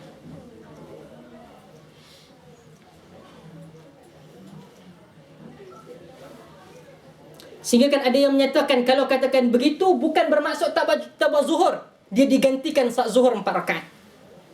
Okey, bukan maksud zuhur sekali hilang, tak. Okey, zuhur ada 4 rakaat. Zuhur ada 4 rakaat. Okey. Dok, ada pandangan tak? Bukan kata suka-suka saja, memang ada pandangan. Itu adalah pandangan yang agak tidak kuat. Dan mengingati Allah Ta'ala adalah wajib. Sebab itu setiap kali benda ini Allah iringkan dia dengan mengingati Allah. Habis selepas daripada melakukan satu perkara, saya sebut tadi, wajib untuk mengingati Allah Azza wa Jalla dalam segala keadaan. Dan para ulama membincangkan tentang ishtirat ataupun syarat-syarat jumlah tadi. Kita sebut ada yang menyatakan bahawa yang pertama syarat dia 3 orang sudah mencukupi. Berdasarkan jamak ataupun plural di dalam bahasa Arab adalah 3. Jadi memenuhi jamak tadi adalah 3 sudah cukup jalan. Okey. Tapi macam mana kami kalau bukan di negara bukan Islam? Contoh, kita ada di UK ni okey lah. Kalau katakan di kawasan-kawasan negara Rusia ke apa, macam mana? Kalau katakan dia nak buat 3 orang, okey, pandangan yang lebih kuat, wallah alam, ada pandangan jumhur. Tetapi kalau katakan dia dah duduk lama, dia nak buat, jumlah tak cukup, kena itu gugur. Gugur pertama, jumlah, ada yang mengatakan gugur solat Jumaat. Ada kata gugur yang menyatakan syarat mesti ada. Yang mana ada jalan. Okey, yang mana ada jalan. Sebab di sana untuk hukum hakam ini pada tempat yang memenuhi syarat. Dia ada tempat yang okey, dia ada komuniti yang bagus. Bagus di sini adalah yang mencukupi, yang dia boleh bina. Kalau katakan ada di kawasan orang yang Islamfobia, nampak sangat benda ini akan menyebabkan masalah, digugurkan ketika itu. Kita duduk sini mungkin kita tak berapa rasa. Tapi bila duduk di kawasan yang begitu keras, kita payah. Okey? Dan mazhab Malik macam saya kata tadi, menyatakan bahawa mesti ada paling kurang 12 orang. Khutbah tak termasuk imam. Maksudnya ada 13. Termasuk imam ada 13. Berdasarkan kisah tadi. Dan mazhab Syafi'i dan Hanabilah, Syafi'i dan mazhab Ahmad bin Hanbal menyatakan didirikan Jumaat dengan 40 orang. Faktar bil imam min ahli qaryati mukallaf. Dalam 40 orang yang mukallaf. Okey, itu pandangan mazhab al-Imam Syafi'i. Seterusnya hukum yang ke-8. Dilarang daripada kita berjual beli ketika salat Jumaat. Kita diharam daripada berjual beli daripada salat Jumaat. Kata al-Imam Ahmad dalam mazhab Hanafi dan juga mazhab Syafi'i menyatakan bahawa haram secara mutlak jual beli ketika waktu salat ataupun waktu khutbah. Kita jual, maksudnya jual pada orang tu haram, kita dapat duit pun haram. Itu berdasarkan mazhab Syafi'i dan mazhab Ahmad bin Hanbal. Kita Syafi'i dia apa setakat tak qamat tu memang berbelilah. Makan memang tak habis. Dalam mazhab Syafi'i dan mazhab Imam Abu Hanifah haram secara mutlak. Okey? Haram secara mutlak pada lelaki sahaja tu pun applicable tu. Lelaki saja. Okey. Lelaki saja. Okey. Okey, dan bagi mazhab Ahmad ia adalah satu yang fasid, yang tak sah dan ia tidak diterima pada mazhab Ahmad, pada mazhab Ahmad bin Hanbal. Okey. Okey. Tapi kalau yang jual tu lelaki Islam, kita perempuan beli barang dekat dia on that particular time, apa hukum dia? Kita lihat Bersubhat. pertama, jual beli mesti merupakan akad antara keduanya. Okay. Dari mazhab Syafi'i menyatakan ketika dia keluarkan itu, hukum keluar duit dia apa? Haram. Bagi Syafi'i. Jadi kita menerima duit haram. Kita jual benda yang kita menerima daripada harta yang haram, kita tahu. Tapi kalau katakan kita stick pada mazhab Syafi'i, kita akan kata ia haram. Jadi Syafi'i ada setengah pada mereka suka buat apa slippery slope punya kaedah dalam apa kita belajar critical thinking. Kita beli, kita jual kat orang, bila dapat duit haram, kita makan duit haram, habislah makan duit haram, jadi apa? Itu adalah kaedah mereka. Jadi kita sebagai jual beli pun kita bertanggungjawab. Kita yang jual pada orang pun kita bertanggungjawab. Okey, disebutkan ia adalah haram secara ain. Benda itu sendiri adalah haram. Okey. As-sa'yu ila dzikrillah wa tarkul amal li ajli ghairil mu'minin. Kita bersegera mengingati Allah dan meninggalkan amalan adalah meninggalkan benda-benda amal-amal yang selain daripada mengingati Allah adalah benda yang terbaik bagi orang beriman. Okey. Yang kedua, yubahu aqbul selepas daripada itu, saudara kita tahu ia dihalalkan oleh Allah dan Allah menyatakan supaya mengingati kepada Allah sebanyak-banyaknya dengan taat dan juga lisan. Sa'id bin Musayyib menyatakan tabi'in besar, Al-zikru ta'atullah ta'ala. Mengingati Allah merupakan ketaatan kepada Allah. Siapa yang taat kepada Allah, dia telah ingat kepada Allah. Siapa yang tidak taat kepada Allah, dia tidaklah mengingati Allah. Hendaklah kamu bertasbih kepada Allah dengan sebanyak-banyaknya. Okey?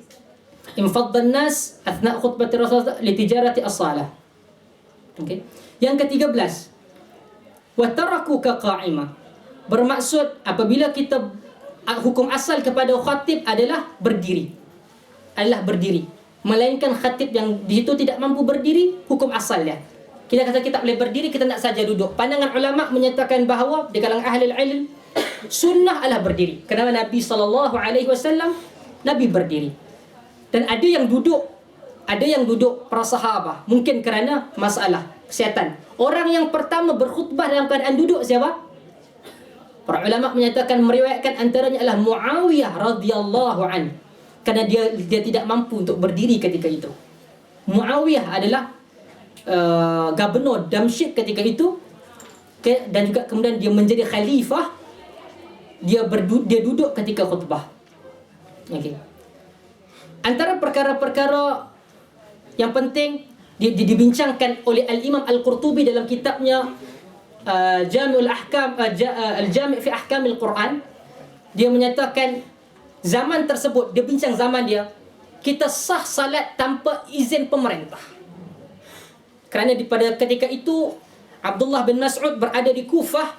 Gubernur Kufah ketika itu Al-Walid bin Uqbah tak hadir ataupun lambat. Abdullah bin Mas'ud dah mula khutbah Jumaat. Bermaksud walaupun tidak dibenar ataupun tidak mendapat izin, kita ada waktu yang kita syarat-syarat yang cukup, kita salat dahulu. Dalam mazhab Malik mensyaratkan bahawa solat Jumaat mesti berada di dalam kawasan yang tertutup. Bermaksud ada bumbung. Itulah mazhab Malik. Tetapi jumhur menyatakan ia tidak menjadi syarat. Okey. Dan hendaklah kita duduk ataupun mendengar khutbah. Kalau kita terlambat dengan keuzuran yang dibenarkan, tak ada masalah. Kerana kata Sa'id bin Jubair bahawa kedua-dua khutbah antara satu dengan dua menggantikan ataupun ialah tempat atau menggantikan 2 rakaat pada salat zuhur. Dua benda tersebut. Cuma kalau kita ada keuzuran terlambat, tak ada masalah. Bukan bermaksud batal tersebut. Sa'id bin Jubair adalah seorang tabi'in. Saya tertarik bila saya baca berkaitan dengan beliau. Saya pernah baca tentang beliau dan saya baca lebih. Sa'id bin Jubair ia merupakan seorang tabi'i besar. Nama dia Sa'id bin Jubair Al-Asadi, asal daripada Habsyah, Ethiopia hari ini. Dia merupakan anak murid kepada Abdullah ibn Abbas, kepada Abdullah bin Umar, kepada Aisyah dan beberapa sahabat besar.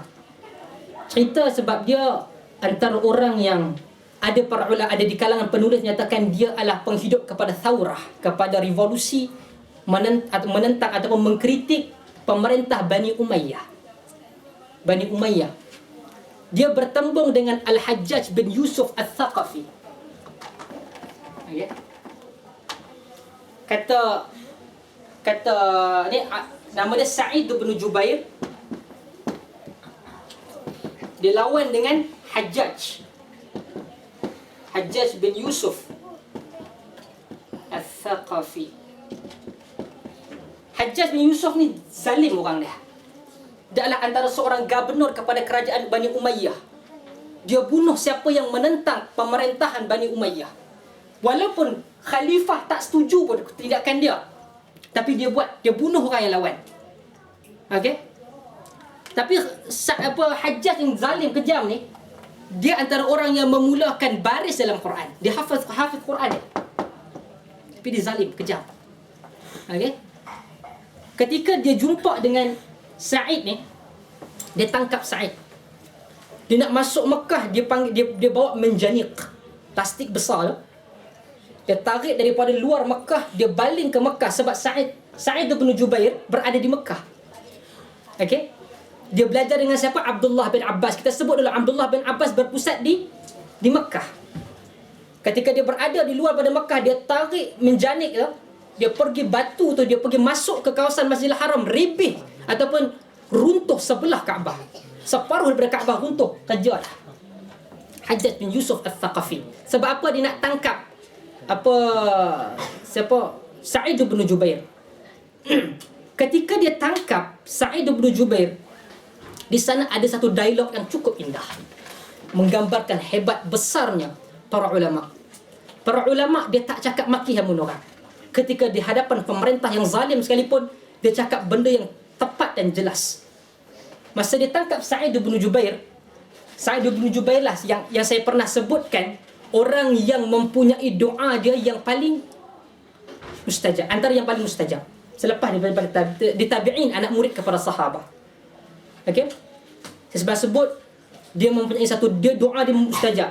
Dia ada seekor ayam yang dia pelihara, disebutkan oleh Al-Imam Al-Hafidh Al-Zahabi dalam Siyar A'lanul Bala. Seekor ayam yang dia latih daripada kecil untuk kejutkan dia waktu malam, bangkit salat malam dan salat subuh. Satu hari dia tak berkokok. Tak berkokok. Dia tengok-tengok dia terlepas dia salat jamaah subuh. Bukan bermaksud dia lepas salat subuh gajah ke subuh unta ke, dah. Dia terlepas jamaah yang pertama. Dia kata, moga Allah hilangkan suara engkau. Pasal kita hang ni pasal apa tak berkokok, mampu aku tak bangkit. Salat jamaah ya. Tak bahasa gitu, bahasa ya lah. Jadi bila dia kata moga Allah hilangkan suara engkau, dik ataupun ayam jantan tu hilang suara serta merta. Mak dia dengar, mak dia kata, wallahi demi Allah kau jangan doa dah ni. Kau jaga mulut, jangan doa. Sa'id bin Jubair, dia selepas, dari riwayat kata selepas daripada dia bala, dia tidak pernah tinggal lepas sekali, melainkan kisah ni salat jamaah subuh. Dia tak pernah tinggal jamaah subuh. Apa berlaku? Dia kena tangkap dengan Hajjaj bin Yusuf Al-Thaqafi. Tangkap pada. Dia kata, masmuk, apa nama engkau? Sa'id jawab, ana Sa'id bin Jubair. Aku ini Sa'id bin Jubair. Sa'id maksud dia apa? Gembira. Jubair dia tahan, tak boleh pecah, bermaksud dia kukuh. Sa'id bin Jubair. Tu Hajjaj kata apa? Bal anta Syaqi bin Kusair. Bahkan engkau ni celaka bin pecah. Hajjaj kata. Sebab dia tahu dia lawan dia. Dia kata bal anta Syaqi bin Kusair. Bahkan engkau ini, Sa'id, engkau ni derita, celaka bin pecah. Kusair pecah, dia lawan. Bal anta Syaqi bin Kusair. Sa'id bin Jubair dia tak kata apa mampu pi. Dia kata, bal ummi kanat a'lamu bi ismi bik. Mak aku lebih tahu bila namakan aku daripada hang. Dia jawab. Ini dia tertulis lah. Saya bukan cerita, dia tertulis di dalam nas. Dalam nas. Okey. Kemudian dia kata apa? Syaqaita anta wa syaqait ummak. Dia kata celaka engkau, mak engkau sekali celaka. Hajjaj kata. Okey. Sa'id kata apa? Dia tak kata celaka. Dia kata al-ghaibu ya'lamu bi ghairi. Yang ghaib itu diketahui hanya oleh Allah Azza wa Jalla. Nampak perkataan ulama, dia jaga walaupun dizalimi. Dizalimi. Ada kata, oh ustaz dia dah zalim sangat ni, memang celaka, nak haram apa semua. Dah. Kita bila bergerak atas Islam, apa perkara ini dijanjikan oleh Allah, mulut. Saya tak setuju pun apa yang banyaklah kerajaan kita tak setuju, tapi apa yang dia buat dalam Sogo punya di Sogo dia buat PTPTN punya demonstrasi, letak kalungan, panggil mendiang. Anda seperti ingin mengkafirkan orang yang Islam. Ini perbuatan yang cukup hina, saya kata. Marah-marah. That's why kena jaga.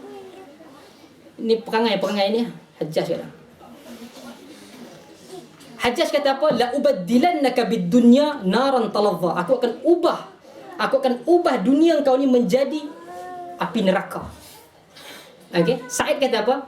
Lau alimtu anna dhalika biyadika lattakhadtuka ilahan. Kalau aku tahu syurga neraka tahu daripada engkau, dah lama aku ambil kau sebagai Tuhan. Sa'id tu pandai, mulut dia sedap pergi. Hajjaj kata, fama qawluka fi Muhammad, kau kata, apa pandangan kau tentang Muhammad sallallahu alaihi wasallam? Sa'id kata Nabiyur Rahmah wa Imamul Huda. Nabi yang rahmah dan imam kepada orang-orang dan imam hidayah. Hajjaj tanya lagi, fama qauluka fi Ali bin Abi Talib ahwa fil jannati am fin nar? Hajjaj tak suka pada Sayyidina Ali. Dia kata, apa pandangan kau pada apa? Pada Ali. Dia masuk syurga ke masuk neraka? Sa'id kata, sedap. Lau dakhaltaha fara'aita ahlaha la'araft. Kalau kau nanti masuk syurga ke masuk neraka, kau nampak depa, kau tahu lah. Ni pakar Quran, pakar hadis, bila jumpa bagi sedap. Okey. Hajjaj tanya lagi, fama qauluka fil khulafa? Apa yang kau rasa tentang khalifah-khalifah yang kita ada ni? Lasta alaihim biwakil. Dia hafiz Quran, dan bukanlah engkau bagi mereka wakil. Hajjaj kata, fa ayyuhum a'jabu ilaik? Siapakah yang kau paling suka di antara khalifah-khalifah ini? Kata Sa'id, ardahum li khaliqi. Yang paling redha, yang paling taat kepada Tuhan aku, pencipta aku. Hajjaj tanya, fa ayyuhum arda lil khaliq? Siapa yang depa ni, khalifah-khalifah ni, yang paling taat, redha kepada Tuhan kau? Sa'id kata, inni lam uhibbu, kata dia, alima dhalika indi. Yang tahu Allah, kan aku tahu. Sa'id kata, Hajjaj kata, abaita an tasdiquni, engkau tak nak membenarkan aku. Sa'id kata, inni lam uhibbu an ukadzibak, aku tak suka nak tipu kat engkau. Aku tak suka engkau, aku tak suka. Macam tu. Hajjaj kata, fama baluka lam tadhak? Pasal apa engkau tak gelak? Gila Hajjaj yang tanya. Hang nak pergi bunuh dia, hang kata pasal apa hang tak gelak? Sa'id kata, lam tastawil qulub wa kaifa yadhiku makhluqa khalqi min tin wa tin ta'kuluhu an-nar. Bagaimana nak sama jiwa dan engkau ketawa makhluk, engkau nak sama dengan jiwa seorang makhluk yang ketawa yang datangnya daripada tanah. Okey. Kemudian Hajjaj suruh bawa harta kepada Sa'id. Sa'id kata, kalau engkau gunakan harta ini wahai Hajjaj untuk benda kebaikan hari kiamah, maka harta ini baik. Kalau kau gunakan harta ini untuk keburukan, maka ia akan merupakan kehinaan kepada engkau di akhirat. Perkataan dia tepat dan juga nasihat. Okey. Kemudian dia panggil Hajjaj bi'ud wan nay, dia panggillah, dia cubalah bagi rasuah kepada Sa'id. Kemudian akhir sekali sampai kepada kemuncak, dia nak bunuh Sa'id. Dia tanya, ikhtar ayu qatalahu turidu an aqtula. Engkau pilihlah macam mana aku nak bunuh kau. Dia tanya, engkau pilih hai Sa'id, aku nak bunuh kau macam mana? Okey, fa wallahi ikhtar li nafsika ya Hajjaj, kata Sa'id, kau pilihlah sendiri kau nak bunuh aku macam mana. Fa wallahi ma taqtulani qatlatan illa qatalta qatlatan fil akhirah. Dia kata dia akan minta pada Allah pertanggungjawaban terhadap pembunuhan yang dilakukan kepada diri dia. Kemudian dia kata, faturidu an a'fu ilaik? Kau tak maukah aku maafkan kau? Kata Sa'id, in kana al-'afu fa min Allah. Ampunan ini datang daripada Allah. Kemudian dia kata, idhabu bihi faqtulu. Dia panggillah dia punya pegawai-pegawainya, kau pergi ambil ni, pergi dengan dia, kau pergi bunuh dia. Ketika berjalan keluar, Sa'id gelak. Okey, tadi suruh mintanya gelak tak gelak, dia tak mau gelak, dia keluar dia gelak. Wallah alam, mungkin saja nak sakitkan hati Hajjaj ni. Bila dia gerak, orang bagi tahu kat Hajjaj dia gelak. Tengok. Yang bawah ni kaki mengampu kuat. Dia mungkin dia shock tengok orang bergaduh. Tak pun dia shock tengok bagaimana Hajjaj kena main dengan Sa'id.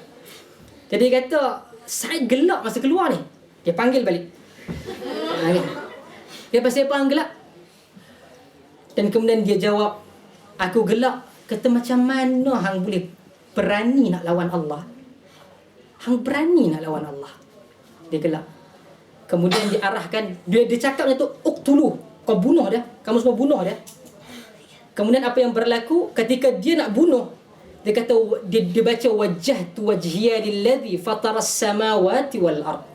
Wajjahtu wajhi, wajah aku ini pergi ataupun menghala kepada lilladhi fataras samawati wal ard, yang memiliki langit dan juga bumi. Bila dia macam tu saja, sebab dia nak bunuh tu, nak sembelih Hajjaj, dia menghadap ke kiblat. Bila nampak kiblat, dia kata wajjahtu wajhiya lilladzi fataras samawati wal ardh. Ayat Quran. Dia hafiz Quran. Ni pun hafiz Quran Hajjaj. Bila Hajjaj dengar, dia kata syaddu bihi li ghairil qiblah. Kau ubah, jangan pergi kepada kiblat Muslim, pergi pada kiblat Nasara. Bunuh dia, muka dia pergi kiblat Nasara. Dia baca fa aynama tuwallu fa thamma wajhullah. Bila dia ubah, jadi kata engkau tujulah ke mana sahaja engkau tuju kepada Allah. Dalam suratul Baqarah dia baca ayat Quran. Hajjaj tak puas hati. Hajjaj kata kabuhu liwajhi. Ambil muka dia, letak ke bawah tanah. Tak ke mana pun. Kiblat sana tak pi, kiblat sini tak pi. Dia baca apa? Minha khalaqnakum wa fiha nu'idukum. Daripada tanahlah engkau dicipta, kepada tanahlah engkau akan pergi. Quran sebut fiha minha khalaqnakum wa min fa fiha nu'idukum. Hajjaj tak puas hati. Hajjaj kata izbahuhu, sembelih dia sekarang. Kemudian sebelum dia sembelih, dia kata Allahumma la tusallit ala ahadin yaqtuluhu ba'di. Dia kata, ya Allah, janganlah engkau bagi peluang kepada Hajjaj untuk bunuh sesiapa selepas daripada aku. Benar.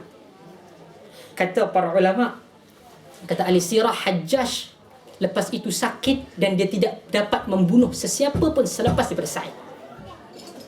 Hebat doa Sa'id. Hebat doa Sa'id. Dia mati, dia macam kira macam paralyzed ke macam mana, dan kemudian dia tak mampu bunuh seorang. Kata Hajjaj sebelum mati, setiap jiwa yang aku bunuh, Allah, aku nampak Allah balas di dalam mimpi aku sekali. Satu jiwa, satu kali. Tapi bila aku bunuh Hajjaj, Allah letakkan 70 kali 70 kali seksaan kepada aku. Hajjaj kena dengan doa Sa'id bin Jubair. Ada riwayat menyatakan Sa'id bin Jubair adalah menantu kepada Sayyiduna Ibn Abbas. Dalam riwayat ada menyatakan, okey, ada riwayat yang mengatakan tak jadi seperti berjanji. Abdullah bin Abbas pernah panggil dia balik, kata aku pernah janji ke dulu nak kahwinkan kau dengan anak aku. Abdullah bin Abbas takut, dia tidak menunaikan janji. Okey, begitulah betapa para ulama jahlidah dia tetap teguh. Nak mati, apakah kehidupan manusia melainkan hanya mencari redha Allah. Kenapa Hajjaj nak bunuh Sa'id? Hajjaj Sa'id antara yang mengkritik pemerintahan dia. Bayangkan, zaman dulu dah ada. Okay? Sebab dia antara yang mengkritik. Dia kritik bukan maksud dia nak jatuhkan. Tapi Hajjaj kira dia tidak menjatuhkan. Okay? Dan itulah kisah Hajjaj, di mana kalau kita lihat, Hajjaj ini mati syahid waktu bila rasa-rasa. Dia dibunuh oleh Hajjaj ibn Yusuf al-Thaqafi pada 11 Ramadan pada tahun 95 Hijrah. Ramadan dibuat pani 11 Ramadan tahun 9 Hijrah pada umur dia 59 tahun. 59 tahun. Anak dia datang, kawan dia datang. Dia kata, anak dia datang menangis. Dia kata, ma yubkik, kenapa engkau menangis wahai anakku? Dia kata, telah bersama dengan engkau, ayah engkau ini 59 tahun. Dia nak pergi ke, aku sedang pergi kepada Tuhan aku. Tuhan aku. Bayangkan orang yang memusuhi dakwah daripada zaman dulu sehingga sekarang tak pernah padam. Mereka bergalang ganti, tapi dakwah ini tetap pergi. Dakwah kepada manusia, berkata, mengajar manusia tentang ilmu kitab dan juga sunnah, dan bercakap benar di hadapan pemerintah. Benar adalah menyatakan perkataan yang benar, bukan perkataan yang jahat atau perkataan yang menghinakan orang. Kita cakap benar. Tak perlu pergi nak kata maki hamun, nak pergi kata mendiang, ada bini dah. Ada bini siapa nak pergi ambil. Dah sebut kalau tengok dalam dia punya video budak-budak dah. Okey? Ustaz, Hajjaj tu orang Islam. Islam. Dia bunuh pun orang Islam. Apa yang sebenarnya dia kritik yang menyebabkan Hajjaj marah? Wallah alam, banyak kritikan. Bani Umayyah selepas daripada Muawiyah, sahabah, mereka ini bukanlah kita katakan baik macam para sahabah. Dia bukan penjenayah, tapi dia macam, kita tengoklah raja-raja kita sekalipun. Okey? Perasan bapi kita tengok apa sama atau tidak raja-raja kita duduk makan apa semua dengan kereta Rolls Royce, naik semua free, first class, cucu cicit semua ditanggung. Tok potong nanti. Kita rasa adakah benda tersebut layak kepada kawan-kawan rakyat yang tak makan? Mungkin di situ para ulama mengkritik, menyatakan perkara ini perkara yang haram, makan yang haram. Lihatlah, bukan kalau kita lihat zaman dahulu bagaimana dengan kesombongan, dengan apa semua. Mungkin itu. Maknanya dalam riwayat tak pernah menceritakan.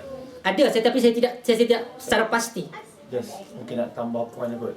Salah satu umat Bani Umayyah ni dia mungkin dia segi bai'ah. Sebab kalau tengok Khulafaur Rasyidin, bai'ah dia ambil secara sukarela, tapi Umayyah ni bai'ah dia di mata pedang. Maksudnya kalau tak bai'ah khalifah tu bunuh. Oh. Allah alam, saya tak pasti terhadap terbunuh itu, sebab kadang-kadang riwayat sirah kadang-kadang dia bercampur dengan riwayat Syiah. Okey? Tapi kadang-kadang Syiah letak melampau. Syiah melampau. Okey, wallah alam, tapi ada di kalangan salah, tapi tidaklah patut sehingga untuk dibunuh. Patut dibunuh. Wallahu alam, itulah beberapa perkara yang saya lihat perkara yang penting. Dan insya-Allah kita akan salat, baru je masuk, kita lewatkan 5-10 minit. Cuma apa yang saya ingin katakan tentang salat salat hajat. Salat hajat merupakan adalah salah satu perkara yang diamalkan dalam masyarakat kita. Dan juga dalam Islam ada riwayat menyatakan Nabi SAW, siapa yang ada hajah, dalam hadis riwayatkan Al-Imam At-Tirmizi, siapa yang mempunyai hajah, maka dia perbaikilah wuduk dia dan bangkitlah 2 rakaat. Ada di kalangan para ulama menamakan sebagai salat hajah, salatul hajah. Ada yang menyatakan ia sekadar salat mutlak, kita rasa ada hajat ke apa, kita bangkit. Adakah di sana adanya kaifiat, cara-cara tertentu? Wallahu alam, tidak ada. Dalam rakaat pertama baca 3 qul ke, rakaat pertama baca sebab ayat kursi ke, tidak ada. Tidak ada satu pun tata cara dalam salat hajah. Kerana kalau katakan ada confirm daripada Nabi, sudah tentu para sahabat ataupun para ulama tidak berbeza pandangan, bukan? Okey, cuma ia bangkit. Datang orang selepas daripada itu cuba memberikan pandangan dia. Bagi saya tolak. Saya rasa bagi saya ada salat hajah. Kita bangkit, kita salat. Ada tak ia secara berjamaah? Pandangan saya tidak ada. Adakah saya kata siapa buat salat jamaah, hajat berjamaah dia akan masuk neraka? Tak. Cuma ia tidak menepati sunnah. Jadi apa yang akan berlaku, kita akan salat fardu maghrib. Habis saja salam, kita akan berzikir dan kemudian saya mohon pada semua siapa mempunyai, terutama yang mempunyai hajat untuk periksa, bangkit, salatlah dan mohonlah Tuhan. Sesungguhnya doa ini ia tidak hanya bermusim. Doa ini adalah benda yang sentiasa berjalan. Kerana doa yang sentiasa dipanjatkan ke langit, ia senang diaminkan oleh para penduduk langit. Jadi teruskan, bukan sahaja sekarang, selepas daripada ini, selepas daripada periksa, paling kurang selepas daripada salat, angkatlah tangan, ya Allah, jangan engkau hilangkan nikmat yang engkau berikan pada aku, sekurang-kurangnya itu. Selebih dan sebaiknya, doalah seperti mana yang diajarkan oleh baginda sallallahu alaihi wasallam. Okey? Jadi banyakkan doa. Banyakkan doa. Banyakkan doa. Kerana sesiapa yang memperbanyakkan doa, di mana Allah Azza wa Jal memudahkan. Siapa yang doanya datang ketika ataupun dipanjatkan ketika senang, ia mudah diangkat ataupun dikabulkan ketika susah. Bagaimana suara orang yang mengangkat suara atau mengangkat doanya ketika susah, dikala senangnya dia tidak pernah mengangkat, memohon kepada Allah sesuatu. Doalah banyak. Cuma kita akan, sebelum kita habis, insya-Allah kita akan berdoa bersama-sama. Doa secara jamaah ada riwayat. Okey, kita akan doa bersama-sama selepas salat pada maghrib. Saya akan kita zikir sedikit dan kemudian kita akan bangkit. Semua mungkin insya-Allah boleh bangun. Yang nak exam, doa pada Allah, minta Allah kekuatan. Minta Allah kekuatan, minta Allah kemudahan. Yang dah habis exam nak cari jodoh, tak apa, doa jodoh. Ada yang nak tambah jodoh, wallahu a'lam. Okey? Jadi salat dan hajat ini banyak, luas. Okey? Luas, terlalu luas.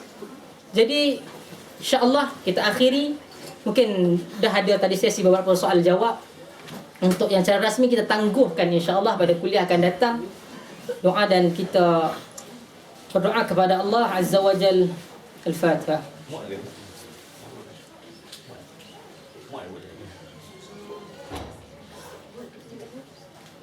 Bismillahirrahmanirrahim. Alhamdulillah Rabbil Alamin. Wassalatu wassalamu ala ashrafil anbiya wa imamil mursalin. Habibina Muhammad bin Abdullah wa ala alihi at-tayyibin. وعلى آله الطيبين وأصحاب غر الميامين عليه أفضل الصلاة وتم التسليم اللهم إنك قلت وقولك الحق المبين وأنت أصدق القائلين ومن أصدق من الله قيلا ومن أصدق من الله حديثا قل صدق الله فاتبعوا ملة إبراهيم حنيفا اللهم إنا نحمدك ونستعينك ونستهديك ونستغفرك ونتوب إليك ونؤمن بك ونتوكل عليك ونثني عليك الخير كله نشكرك ولا نكفرك ونخلع ونترك من يفجرك اللهم إياك نعبد ولك نصلي ونسجد وإليك نسعى ونحفد نرجو رحمتك ونخشى عذابك إن عذابك الجد بالكفار ملحق اللهم لك الحمد كله ولك الشكر كله وإليك يرجع الأمر كله علانيته وسره فأهل أنت أن تحمد وأهل أنت أن تعبد وأنت على كل شيء قدير لك الحمد بالإسلام ولك الحمد بالقرآن ولك الحمد بالمال والأهل والمعافاة كبت عدونا وأظهرت أمننا وجمعت فرقتنا ومن كل ما سألناك ربنا أعطيتنا فلك الحمد والشكر كثيرا كما تعطي كثيرا اللهم لك الحمد حتى ترضى ولك الحمد إذا رضيت ولك الحمد بعد الرضا ولك الحمد على كل حال لك الحمد كالذي نقول وخيرا مما نقول ولك الحمد كالذي تقول اللهم لك الحمد أنت نور السماوات والأرض ومن فيهن ولك الحمد أنت قيوم السماوات والأرض ومن فيهن ولك الحمد أنت الحق ووعدك الحق ولقاؤك الحق والجنة حق والنار حق والنبيون حق ومحمد صلى الله عليه وسلم حق والساعات آتية لا ريب فيها لا إله إلا الله المتوحد في الجلال بكمال الجمال تعظيما وتكبيرا المتفرد بتصريف الأمور على التفصيل والإجمال تقديرا وتدبيرا المتعالي بعظمته ومجده الذي نزل الفرقان على عبده ليكون للعالمين نذيرا لا إله إلا الله رب الأرباب ومسبب الأسباب وخالق خلقه من تراب سبحان من خضعت لعظمته الرقاب سبحان من لأنت لقدرته الشدائد الصلاب غافر الذنب وقابل التوب شديد العقاب لا إله إلا هو عليه توكلت وإليه متاب وصلوات الله وسلامه على نبيه وحبيبه محمد صلى الله عليه وسلم الذي أرسله إلى كافة الثقلين بشيرا ونذيرا وداعيا إلى الله بإذنه وسراجا منيرا اللهم لك الحمد كما هديتنا للإسلام وعلمتنا الحكمة والقرآن اللهم إنا عبيدك بنو عبيدك بنو إمائك ناصيتي بيدك نواصينا بيدك ماض فينا حكمك عدل فينا قضاؤك نسألك اللهم بكل اسم هو لك سميت به نفسك أو أنزلته في كتابك أو علمته أحدا من خلقك أو استأثرت به في علم الغيب عندك أن تجعل القرآن العظيم ربيع قلوبنا ونور صدورنا وذهاب أحزاننا وجلاء همومنا وغمومنا وقائدنا وسائقنا إلى رضوانك وإلى جناتك جنات النعيم. Ya Allah, ya Tuhan kami, sesungguhnya kami adalah hamba-Mu, hamba kepada hamba lelaki-Mu, hamba kepada hamba perempuan-Mu. Sesungguhnya ya Allah, kehidupan kami berada dalam tangan-Mu. Telah berlaku kepada kami hukuman-Mu, malah adil apa yang telah Engkau berikan kepada kami. Wahai Tuhan kami mohon kepada Engkau dengan keseluruhan nama yang telah Engkau namakan pada diri Engkau. Ataupun yang Engkau turunkan di dalam kitab-Mu. ataupun Engkau turunkan kepada salah seorang daripada hamba-Mu, ataupun yang telah Engkau simpan di dalam ilmu Engkau, yang ilmu ghaib di sisi Engkau, maka Engkau jadikanlah Quran yang maha agung dan maha suci ini sebagai penyejuk hati kami ya Allah, yang merupakan sebagai cahaya kepada jiwa kami ya Allah, yang menghilangkan daripada kami susah hati kami ya Allah, yang menghilangkan kepada kami duka cita kami ya Allah, yang memandu kami kepada ridwanik, yang memandu kami kepada redha-Mu hai Allah, ke syurga-Mu, iaitu syurga jannatin na'im. Allahumma anfa'na warfa'na bil Qur'anil azim alladhi ayyadta sultanah. Allahumma ij'al al-Qur'an al-azim liqulubina dhiya'a wa li absarina jala'a wa li asqamina dawa'a wa li dhunubina mumahhasa wa 'anil niran mukhallisa. Allahumma ij'alhu shafi'an lana wa hujjatan lana la hujjatan 'alaina. Allahumma waffiqna fi hadhihi al-lailati al-mubarakah lima tuhibbu wa tarda. Allahumma anqulna bil Qur'anil karim min asy-syaqa'i ila as-sa'adah wa min an-nar ila al-jannah wa min adh-dhalalati ila al-hidayah wa min al-bid'ati ila as-sunnah wa min adh-dhulli ila al-'izz ya dhal jalali wal ikram. Allahumma waffiqna fi ijtima'ina hadha ila ma tuhibbu wa tarda wa fi kulli a'malina ya hayyu ya qayyum.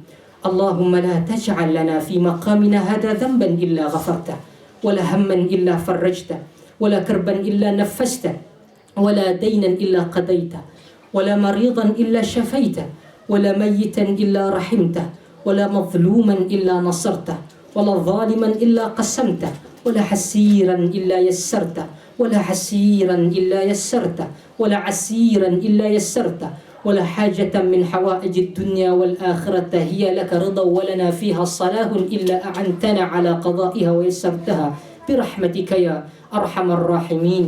واغفر لنا ولوالدينا ولجميع المسلمين الأحياء منهم والميتين برحمتك يا أرحم الراحمين. سمعنا وأطعنا غفرانك ربنا وإليك المصير. ربنا لا تؤاخذنا إن نسينا أو أخطأنا. ربنا لا تحمل علينا إصرا كما حملته على الذين من قبلنا. ربنا ولا تحملنا ما لا طاقة لنا به. واعف عنا واغفر لنا وارحمنا أنت مولانا فانصرنا على القوم الكافرين. سبحان ربك رب العزة عما يصفون وسلام على المرسلين والحمد لله رب العالمين. تقبل الله منا ومنكم.